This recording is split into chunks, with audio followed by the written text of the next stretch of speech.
Howdy folks and good morning. It's a beautiful day here at the KL Seramban Highway. I just passed the Sungai Besi pole, I think, I'm not sure. I've done this route so many times that I've kind of forgotten the landmarks and stuff. But that's a very popular Shell station there on the left. A lot of car groups meet there if they're driving down south. Yeah, we've done that before as well. So anyway, why am I here? This is actually, hey, how's it going folks? Yeah, so this is actually part 2 of buying and selling. Let me get rid of somebody's glare. There we go, much better. Yes, better hide that big ass forehead.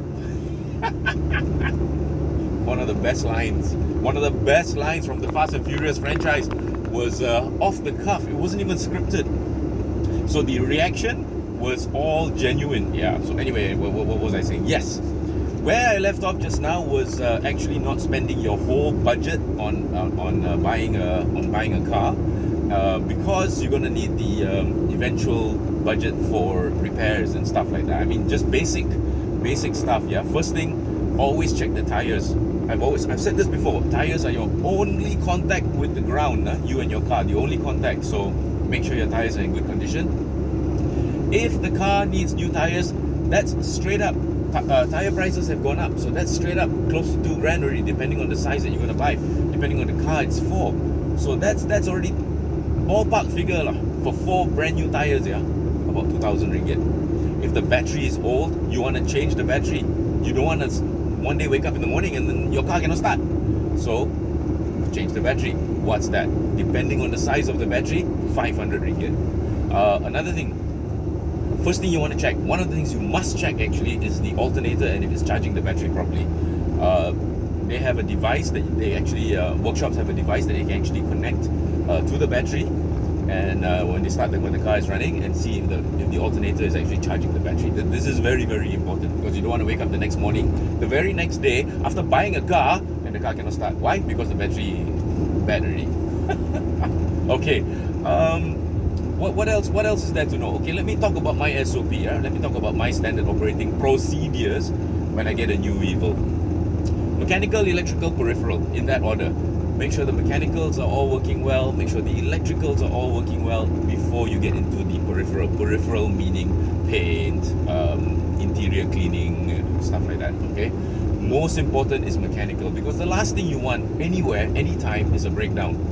And I believe in Murphy's Law. If something bad's going to happen, it's going to happen, and at the worst possible time. Yeah, so make sure all that is sorted. And that's why I said earlier, the moment you get your car, don't go on a long haul drive. Don't go for a shakedown drive. Don't go and meet up your friends and run to Genting Run to Chin Swee Temple. Yeah, go and check out the car first, because it's these small things. The smallest things can actually lead to much bigger things, which can really ruin your day actually. So yeah, that's what you need to do. So my SOP usually is mechanical, electrical, peripheral. Mechanical meaning all the mechanical stuff. Make sure when was the last time the car was serviced. Now, for my own peace of mind, even though the seller, whether it's a private seller or a used car dealer, even though they say, oh, it was just recently serviced, get it serviced anyway. It's not very expensive. Get the car serviced. If the car is running a timing belt, the seller should be able to tell you when was the last time the timing belt was changed. If they can't, you can actually check the condition of the timing belt by opening up the cover. But once you open up everything already, you might as well change it. Yeah. But you can check the condition of the timing belt. Timing chains usually don't need any replacement. Sometimes they need an adjustment. That's basically it.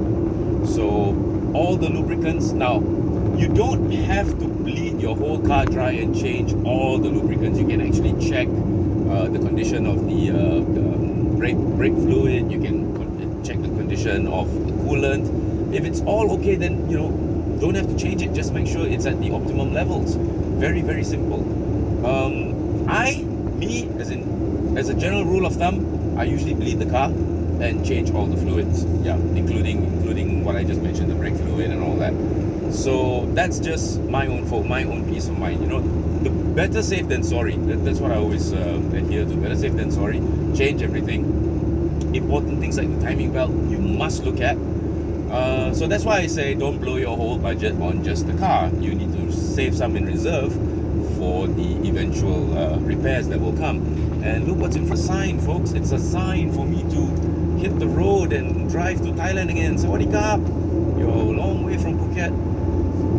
And so yeah, where was I? Oh, there's a problem on the road here. Yes, it's still there. Okay, hang on. So what else is there to know?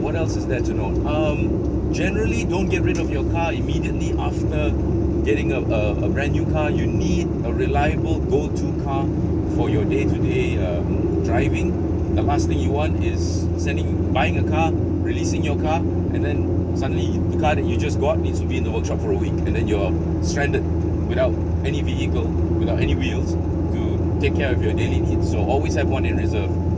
If you're buying a car just for fun, always remember, if you're going to play with classic cars or old school cars, if you're going to do that, please have one car in your stable, one car at home that you can actually rely on.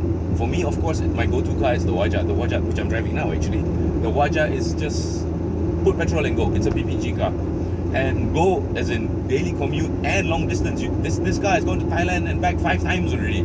I counted the other day. Crazy! And it's going to go again soon for something quite amazing, which I might as well tell you now since I've got time.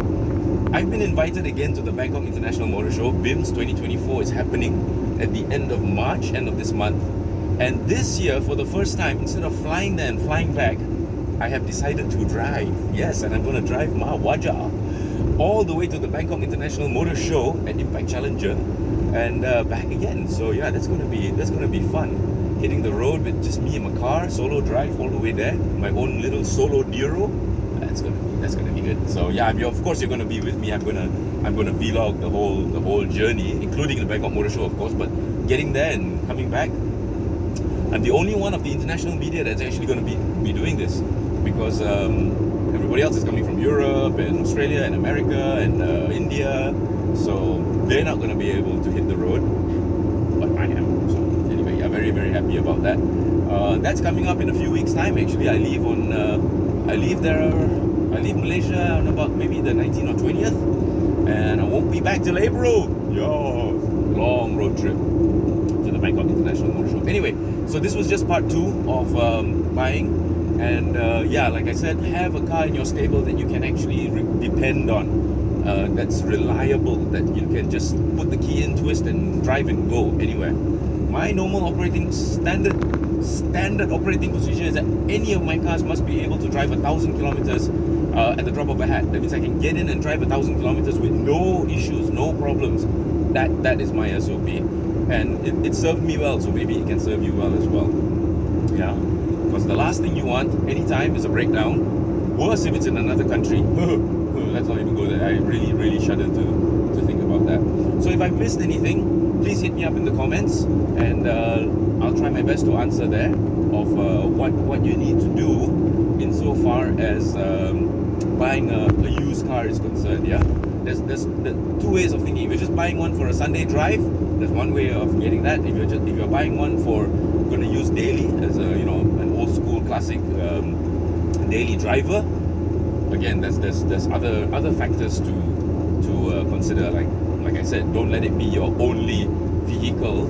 If you're going to use it daily, it's always good to have a backup, and that works for electric vehicles as well. It's wonderful to have an electric vehicle. Let's put it this way: an EV, if your daily commute is about 50 kilometers or less, or maybe even up to 80 kilometers to and from office and back, an EV makes a lot of sense, especially if you're living in town. Sorry, if you're living just on the outskirts of town and working in town, you just commute into town and back again. An EV makes a lot of sense. You'll never have to see the inside of a petrol station unless you really need to go and pee. But yeah, so that makes sense. However, if you find yourself on occasion, like on weekends, going out of town, like what I'm doing now, going to Seremban, then you need a I would say keep an ICE at home, an internal combustion engine car. Keep an ICE at home, just for these long distance trips. Then you don't have to worry about, okay, where can I charge? Can I charge when I get there? Do I have to charge along the way? Where can I charge along the way? Get in your car, full tank of petrol, just go. Yeah. For my Bangkok trip that's coming up as well, if I had an EV, I'll be cracking my brain, man, thinking, okay, where do I stop for the first night? Does it have a charging port along the way? Oh shit, okay, does Chumpon have a charging area? What about Wahid? Additional stress, and then of course there's range anxiety, which you gotta worry about as well. Am I gonna make it to the next place or what? So for long distance trips, I would say stick to your internal combustion engine. Keep one in the house just for stuff like that. Yeah. Okay, I think that's it. Now, I give advice on buying used cars, but I'm talking about used cars that are like 20 grand and below, yeah? 10 grand and below, yeah? If you want advice on cars that are above that, like 100,000, 200,000, 300,000, used Ferraris and Porsches and stuff like that, wrong channel! You're on the wrong channel! Go visit Bobby Ang's channel, go visit Thomas Yap's channel for that.